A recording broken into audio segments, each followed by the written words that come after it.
అందరికీ నమస్కారం. జై శ్రీరామ్, జై జై శ్రీరామ్. ఓం సరస్వతి నమః. గురుర్బ్రహ్మ గురుర్విష్ణు గురుదేవో మహేశ్వరః గురుః సాక్షాత్ పరబ్రహ్మ తస్మై శ్రీ గురవే నమః. శ్రీరామ రామ రామేతి రమే రామే మనోరమే సహస్రనామ తత్తుల్యం రామనామ వరాననే. మనము ఇప్పటి వరకు రామాయణంలోని బాలకాండంలో గల 77వ సర్గము వరకు తెలుసుకున్నాము. ఇప్పుడు అయోధ్యాకాండము. రామాయణము శ్రీరామచంద్రాయ నమః, శ్రీ సీతారామాభ్యాం నమః. అయోధ్యాకాండము మొదటి సర్గము. దశరథుడు శ్రీరాముని యువరాజ పట్టాభిషక్తుని గావించుటకై సంకల్పించుట. భరతుడు పెద్దల అనుమతి గైకొని తన మేనమామ ఇంటికి వెళ్ళుచు పుణ్యపురుషుడు జితేంద్రియుడు అయిన శత్రుఘ్నుని పరమప్రీతితో తన వెంట తీసుకొని వెళ్ళెను. భరతుడు తన మేనమామ గృహమున శత్రుఘ్నునితో సహా బంధు మర్యాదలను ఆదర సత్కారములను పొందుచు అచట హాయిగా నుండెను. యుద్ధాజిత్తు శత్రుఘ్నుని పుత్రవాత్సల్యంతో భరతుని కంటే మిన్నగా లాలించుచుండెను. ఆ ఇరువురు సోదరులను మేనమామ ఇంట తమకు నచ్చిన రీతిగా ఆహార విహారములతో ఆటపాటలతో ఉత్సాహముగా నివసించుచుండిరి. అయినను వారు వార్ధాక్యముననున్న తమ తండ్రి యగు దశరథ మహారాజును గూర్చి స్మరించుచునే యుండిరి. సత్పుత్ర లాభముతో నిత్య సంతోషిగానున్న దశరథ మహారాజు ఇంద్రవరణుల వలెనున్న విడదీయరాని సోదర ప్రేమతోనున్న తన కుమారులకు భరత శత్రుఘ్నులు ఇరువురు దేశాంతరమునందు ఉండుటచే తన చెంత లేకుండుటచే బెంగతో వారిని పదే పదే గుర్తు చేసి కొనుచుండెను. తన శరీరం నుండి ఉత్పన్నములైన 4 చేతుల వలె దశరథునకు పురుషశ్రేష్ఠులైన తన 4 కుమారులను ఎంతయు ప్రీతి పాత్రులు. ఇది అభూతోపమ. ఆయనకు అందరూ సమానులే. ఇంద్రాది దేవతలలో శ్రేష్ఠుడైన బ్రహ్మ ఆయన తండ్రి యగు శ్రీ మహావిష్ణువునకు ప్రీతిపాత్రుడైనట్లే దశరథునకు తన కుమారులలో పెద్దవాడును మహాపరాక్రమశాలియు సద్గుణ సంపన్నుడును అయిన శ్రీరాముడు మిక్కిలి ప్రీతి పాత్రుడు. గర్వోన్మత్తుడైన రావణుని సంహరించుటకై దేవతలు ప్రార్థింపగా నిత్యుడైన శ్రీ మహావిష్ణువు మనుష్యలోకమున శ్రీరాముడై అవతరించెను. దేవతలలో ప్రముఖుడైన ఇంద్రుని తన తనయునిగా పొందిన అదితి వలె కౌసల్యాదేవి మిక్కిలి పరాక్రమశాలి అయిన శ్రీరాముని తన పుత్రునిగా పొందినదై పరమానంద భరితురాలాయెను. శ్రీరాముడు లోకోత్తర సుందరుడు, మహావీరుడు, ఇతరులలోని సుగుణములనే గ్రహించువాడు, సద్గుణములను బట్టి దశరథుని వంటివాడు. ఇట్టి సాటిలేని సత్పుత్రుని గన్న కౌసల్యాదేవి అదృష్టమే అదృష్టము. రఘురాముడు ప్రశాంత చిత్తుడు, మృదుభాషి, కోపమను మాటనే ఎరుగనివాడు. ఇతరులెవ్వరైనను ఎట్టి పురుషోక్తులాడినను వాటినేమాత్రము పట్టించుకొనడు. అంతేకాదు వారితో మృదువుగా అనన్యపూర్వకముగా మాట్లాడును. యథార్థముగా అతడు తండ్రిని మించిన తనయుడు. మనస్వి అయిన శ్రీరాముడు ఏ విధముగానైనను ఏ రూపముననైనను ఎవరి వలనైనను తనకు ఏ కొంచెము ఉపకారం జరిగినను దానిని కొండంతగా భావించి మిక్కిలి సంతోషించేడి వాడు. ఎవరి వలన ఎన్నెన్ని అపకారములు జరిగినను వాటిని గూర్చి ఏమాత్రము పట్టించుకొనేడి వాడే గాడు. రఘునందనుడు అస్త్రాభ్యాసము చేయనప్పటి విరామ సమయముల యందు మాత్రమే గాక ఎల్లవేళలను సదాచార సంపన్నుల తోడను, జ్ఞానవృద్ధుల తోడను, వయోవృద్ధుల తోడను, ఇంకను ఇతర సజ్జనుల తోడను వివిధ విషయములను గూర్చి చర్చించుచుండేడి వాడు. రఘునందనుడు ప్రశస్తమైన బుద్ధిగలవాడు. జనులు సుఖపడు విషయములను గూర్చి ఎల్లప్పుడూ ఆలోచించుచుండువాడు. అందరితో మృదుమధురముగా మాట్లాడుచుండువాడు. ఎవరినైనను తానే ముందుగా పలకరించుచుండువాడు. శత్రువుల విషయమునను ప్రియవచనములనే పలుకుచుండేడి వాడు. శరణాగతులను కాపాడుటకై దుష్టులను అణచివేయువాడు. ఎంతటి దుర్మార్గులైనను తనను ఆశ్రయించినచో వారిని క్షమించువాడు. తాను ఎంతటి పరాక్రమశాలి అయినను ఆవంతయు గర్వపడనివాడు. శ్రీరాముడు ఎట్టి పరిస్థితులలోనూ అసత్యమును పలికేడివాడు కాడు. సకల విద్యా పారంగతుడు. సచ్చీలురకును జ్ఞాన వయోవృద్ధులకును ఎదురెగి వారిని సేవించుచుండువాడు. ప్రజలను వాత్సల్యముతో సంతసింపజేయువాడు. ప్రజలకు ప్రాణతుల్యుడు. దుఃఖితులను జూచినప్పుడు రాముని హృదయము ద్రవించుచుండేడిది. అతడు క్రోధమును జయించినవాడు. వేదజ్ఞులకు ఎదురుగా వెళ్ళి వారిని పూజించేడివాడు. దీనులను ఆదుకొనువాడు. సామాన్య ధర్మములను విశేష ధర్మములను బాగుగా ఎరిగినవాడు. నిత్యము నియమనిష్టలను పాటించుచుండువాడు. కలలో కూడా పరుల సొత్తును ఏమాత్రము ఆశింపనివాడు. శ్రీరాముడు ఇక్ష్వాకు వంశజులకు సహజములైన దయా దాక్షిణ్యములు, శరణాగత రక్షణము, ధర్మైక్య దృష్టి కలవాడు. దుష్ట నిగ్రహము, ప్రజా పరిపాలనము అను క్షత్రియ ధర్మములను పూర్తిగా పాటించువాడు. వర్ణాశ్రమ ధర్మములను ఆచరించుట వలన కలిగేడి కీర్తి స్వర్గఫలదాయకము అని నమ్మి క్షత్రియ ధర్మములను చక్కగా నెరవేర్చువాడు. సద్విచక్షణ కలవాడగుటచే శ్రీరాముడు ద్యూతము మొదలగు వ్యర్థ కార్యములయందు ఎన్నడూను ఆసక్తుడు కాడు. ఎన్నడూను ధర్మవిరుద్ధములైన నిష్ఠురోక్తులను పలికేడి వాడి కాడు. లౌకిక వైదిక విషయములయందు యుక్తియుక్తముగా మాట్లాడుటలో అతడు బృహస్పతి వంటి వాడు. రఘునందనుడు మానసికముగా శారీరకముగా చక్కని ఆరోగ్యము గలవాడు. యువకుడు, ప్రశస్తముగా మాట్లాడువాడు, దృఢగాత్రుడు, దేశకాలములను ఎరిగి అధ్యయనాదులను కొనసాగించేడి వాడు. ఒక్కసారి చూచినంత మాత్రముననే లోకమునందలి పురుషుల హృదయములను అభిప్రాయములను సమగ్రముగా ఎరింగేడివాడు.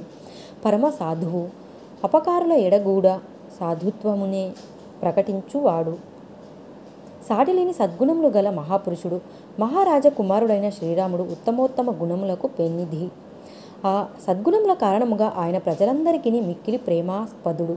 అంతేకాదు వారికి అతడు బాహి ప్రాణము.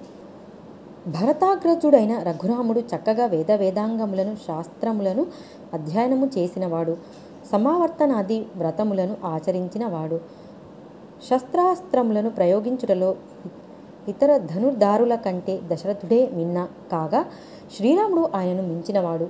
ఎట్టి కలంకములను లేనివాడగుటచే శ్రీరాముడు పవిత్రములైన శుభప్రదములైన ఉత్తమ మాతృపితృ వంశములకు ప్రతీక అయినవాడు. మిక్కిలి క్షోభపడవలసిన పరిస్థితుల యందును ఏమాత్రము తొనకనివాడు. అతిక్లిష్ట స్థితులలోనూ సత్యమునకు కట్టుబడి యుండువాడు. రుజువర్తనముచే దేవతలకును ఆరాధ్యుడు.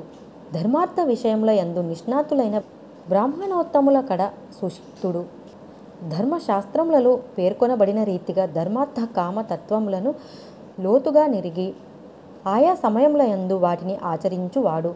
గ్రహించిన విషయములను మరువనివాడు. అనుక్షణము వికసించు ప్రతిభ గలవాడు. లోకమునకు ప్రామాణికములైన సమయాచారములను నెలకొల్పినవాడు. వాటిని ఆచరించి ఆదర్శమూర్తి అయినవాడు. రఘునందనుడు వినయశీలుడు. తన మనస్సులోని అభిప్రాయములను ముఖ కవలికలలో బయటపడనీయని వాడు. రహస్యాలోచనలను సమయం వచ్చు వరకు గూఢముగా ఉంచువాడు. సమర్థులైన మంత్రులను కలిగియున్నవాడు. ఆయన కోపము గాని సంతోషము గాని సత్ఫలములనే ఇచ్చుచుండును. సమయోచితముగా పాత్రులకే దానము చేయువాడు. ధనమును న్యాయంగా సమకూర్చువాడు. శ్రీరాముడు మాతా పితరుల యందును గురువుల ఎడల నిశ్చల భక్తి గలవాడు. ఆయన ప్రజ్ఞ సాటిలేనిది. దుర్జనులను దరిజేరనీయనివాడు. సత్ప్రసంగములకు నిలవు. సోమరితనము గాని ఏమరపాటు గాని లేనివాడు. లోకము ఇతరుల లోపములను మాత్రమే గుర్తించును. రాముడైతే తన లోపములను కూడా గుర్తించును.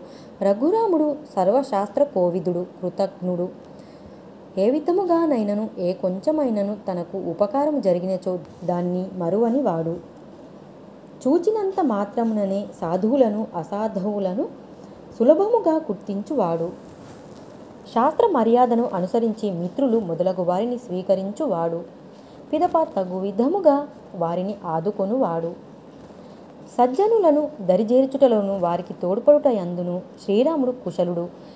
సమయమెరిగి దుర్జనులను శిక్షించువాడు. న్యాయసమ్మతముగా ప్రజలను నొప్పింపక పువ్వుల నుండి తుమ్మెద తేనెను గ్రహించున్నట్లు వారి నుండి కోశాగారమునకు ధనమును సమకూర్చువాడు. శాస్త్ర ప్రకారము ఆ ధనమును సముచితముగా వ్యయమునర్చువాడు. సకల శాస్త్రముల యందును సంస్కృతాది భాషల యందు గల కావ్య నాటకాలంకారముల యందును రఘువరుడు కోవిదుడు. ధర్మబద్ధముగా ఆర్జించిన అర్థము పరిధిలో సుఖమును కోరుకొనువాడు. కర్తవ్య కార్యముల యందు అలసత్వమునకు తావు ఇచ్చేడివాడు కాడు.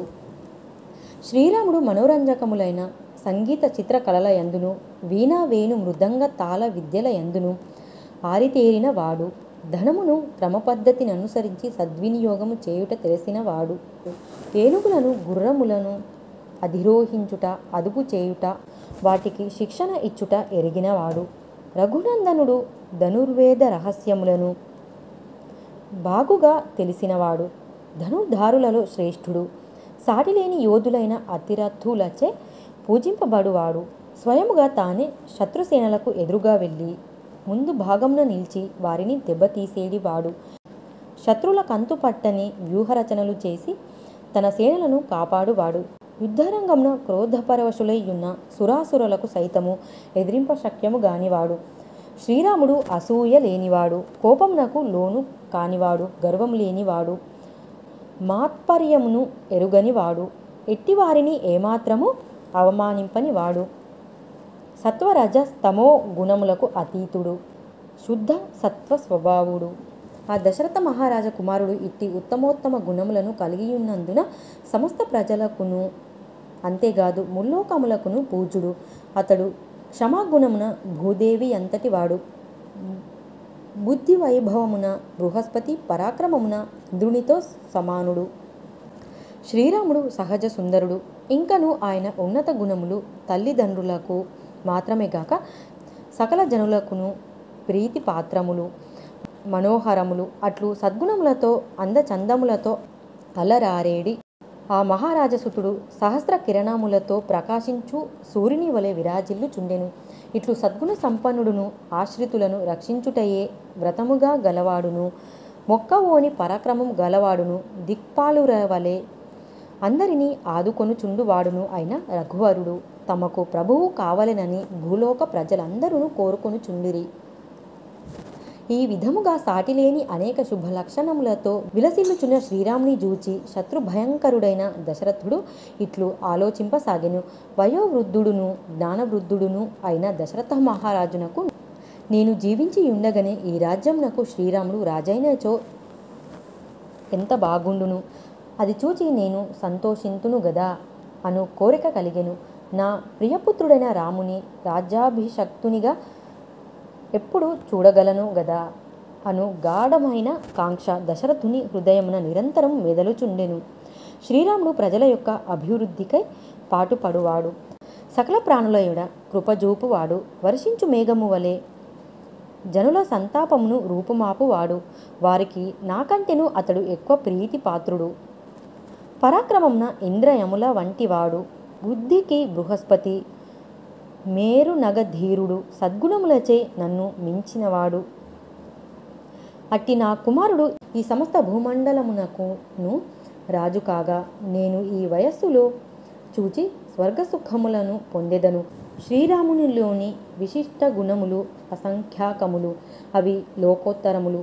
ఈ విధమైన ఆయా మహోన్నత గుణములు కాగడా పెట్టి వెదకినను ఇతర రాజులలో కనబడవు. ఇంతవరకును పేర్కొనబడినవిగాక ఇంకను స్వాభావికములైన పెక్కు కళ్యాణ గుణములకు కుదురైన వాడు అతడు.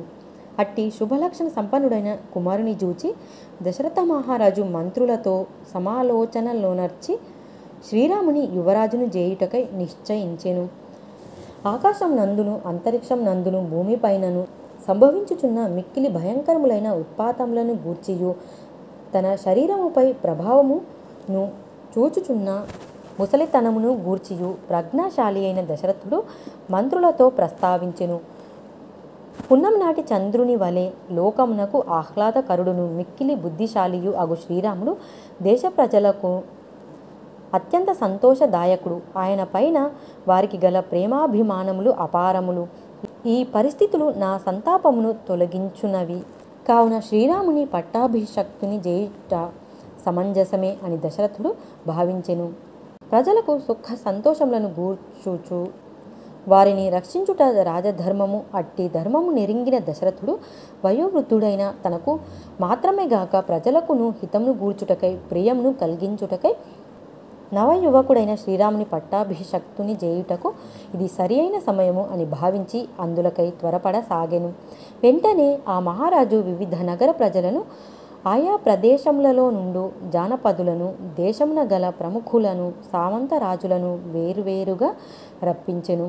వ్యవధి తక్కువగా నుండుటచే దూర తీరములనున్న భరతుని మాతామహుడైన కేకయ ప్రభువును, శ్రీరామునకు మామయ్యైన జనక మహారాజును ఆ తొందరలో పిలిపింపలేదు. క్రమముగా వారు ఈ శుభవార్తను విని ఆనందింతురు అని భావించి అతడు అట్లు చేసెను. ఆహ్వానముపై అయోధ్యకు విచ్చేసిన వారందరికీ దశరథుడు తగిన విడిది గృహములను ఏర్పాటు చేసెను. వారిని వివిధాభరణములతో సత్కరించెను. అలంకృతుడైన దశరథుడు బ్రహ్మదేవుడు ప్రజలను వలె ఆహూతులను దర్శించెను. అంతటా శత్రుభయంకరుడైన ఆ దశరథ నరపతి సభలో ఆసీనుడైన పిమ్మట ప్రజానురంజకులైన తక్కిన రాజులందరూ సభలో ప్రవేశించి ఆసనములను అలంకరించిరి. దశరథునిచే వివిధ ప్రదేశములలో నియమితులైన ఆ సామంత రాజులు తమకై ఏర్పాటు చేయబడిన ఆసనములపై మహారాజునకు అభిముఖముగా కూర్చుండిరి. దశరథుని నుండి సముచితమైన అతిథి సత్కారములను పొందిన వినయశీలురగు సామంతరాజులు, వివిధ నగరములకు చెందిన పురప్రముఖులు, జానపదులు రాజుగారు నుడివెడి వచనములను సావధానముగా ఆలకించుటకై ఆయనకు చేరువుగా చుట్టూను చేరి కూర్చుండిరి. అప్పుడా మహారాజు దేవతలచే పరివృత్తుడైన సకలైశ్వర్య సంపన్నుడగు దేవేంద్రుని వలె విరాజిల్లెను. వాల్మీకి మహర్షి విరచితమై ఆదికావ్యమైన శ్రీమద్ రామాయణం నందలి అయోధ్యాకాండమునందు మొదటి సర్గము సమాప్తము. ధన్యవాదాలు. వినండి, వినిపించండి, అందరికీ తెలియజేయండి, అందులో ఉన్న అంతరార్థాన్ని గ్రహించండి.